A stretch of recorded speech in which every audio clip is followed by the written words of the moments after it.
De nos jours, les amateurs de pêche se sont adjoints un auxiliaire précieux, l'avion, pour se livrer à leur sport favori. C'est pourquoi nous volons vers l'endroit le plus merveilleux du monde pour pratiquer la pêche au saumon. Nous nous préparons à poser notre appareil sur la magnifique rivière Campbell, entre les îles de Vancouver et Taxada, une des plus jolies régions du Canada. C'est ici que nous devons trouver ce que nous cherchons, c'est-à-dire le superbe saumon canadien. Ce poisson vit dans les eaux profondes, sauf pendant la saison du frai. Octobre et novembre sont les meilleurs mois de l'année. Ces saumons atteignent quelquefois 1 mètre de long et attirent les pêcheurs de tous les pays environnants et même lointains. Tous les moyens de transport sont utilisés pour se rendre dans cette contrée presque inhabitée. Ces poissons, aux flancs argentés, pèsent de 6 à 26 livres. Ils sont doués d'une force et d'un courage extraordinaires. Nous nous posons donc devant la petite ville de Campbell avec la perspective d'une belle journée de pêche. Regardons autour de nous et voyons ce que l'endroit nous offre. Eh, c'est pas mal pour commencer. Mais dépêchons-nous car nous ne sommes pas les premiers.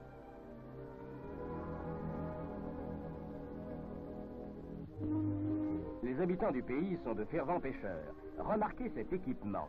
Nous pourrions peut-être recueillir quelques précieux renseignements. Regardez cette eau. Cela nous promet une belle journée dont nous nous souviendrons longtemps.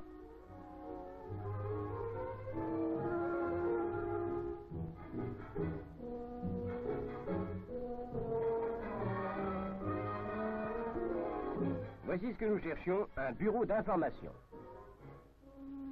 Tiens, d'autres pêcheurs. Mais il y aura du poisson pour tous.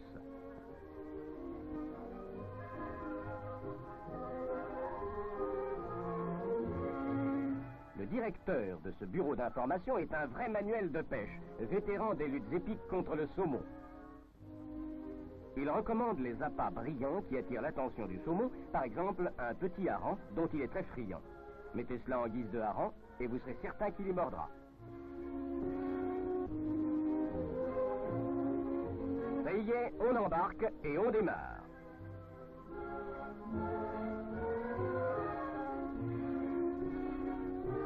On n'utilise les moteurs que pour atteindre les lieux de pêche et on marche à la rame sitôt que l'on approche des bancs, car les règlements interdisent l'usage des moteurs sur les lieux mêmes de la pêche. Une nuée de goélands dans le ciel azuré. Le guide avait raison. Où il y a des goélands, on trouve du hareng. Et là où sont les harengs, se trouvent les saumons. C'est bien ici que nous voulions aller.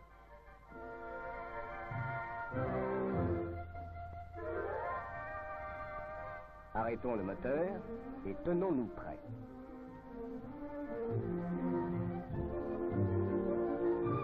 On prépare la ligne et l'appât.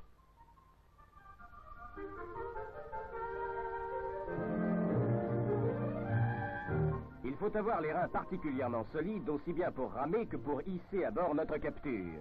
Il faut ramer doucement et dérouler le fil jusqu'à la profondeur qui convient. En laissant une vingtaine de mètres de fil, l'appât se trouve à environ 4 mètres de profondeur. Nous nous sommes cependant munis de 40 mètres de fil dans le cas où l'on aurait affaire à un champion. Ce genre de poisson est renommé pour ses terribles sauts qui sont si violents que souvent la ligne ne résiste pas.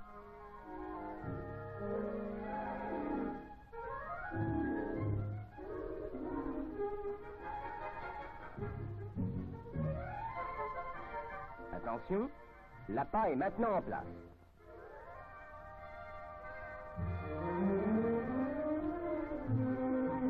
Oh, mais ça mord déjà!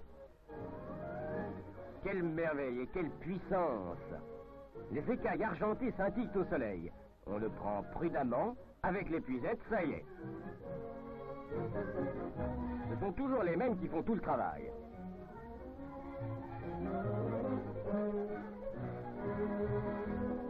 En voici encore un autre. Campbell a bien mérité sa réputation.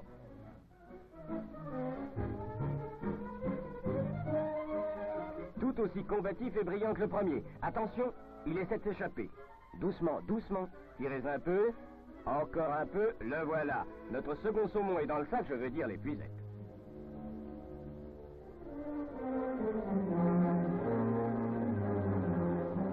Regardons un peu ce qui se passe autour de nous.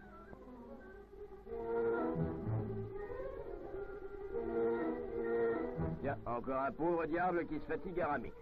Tout ceci commence à 5h30 du matin et se poursuit jusqu'au crépuscule. C'est très sain de ramer, mais il faut être en forme. On dirait bien que ce sont toujours les femmes qui pêchent et que ces messieurs n'ont pas souvent l'occasion de mouiller leur ligne. Oh, mais ça suffit comme ça. Maintenant, à notre tour. Nous n'allons tout de même pas nous laisser devancer par ces dames.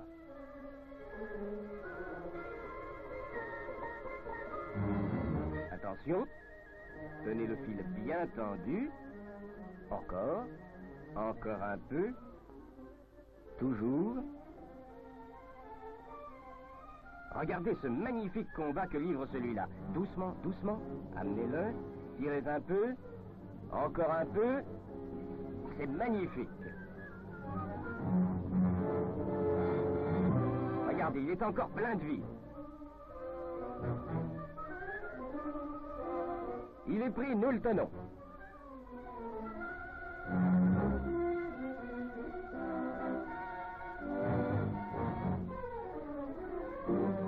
Le temps semble bien long à notre rameur, mais finalement, sa patience est récompensée par la plus grosse prise de la journée.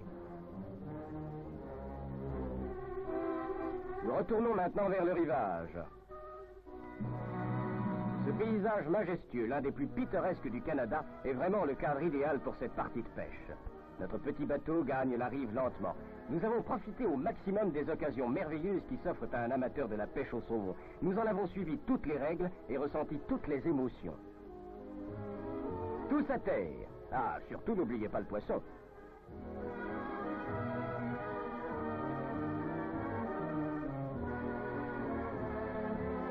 Et voici la traditionnelle cérémonie du pesage. C'est là que les paris commencent. Un véritable expert n'a pas besoin de balance pour évaluer le poids de sa capture.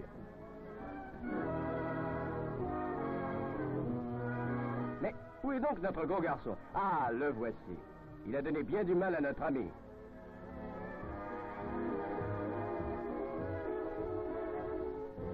Qu'en dites-vous? C'est vraiment une jolie pièce. Immortalisons cet exploit.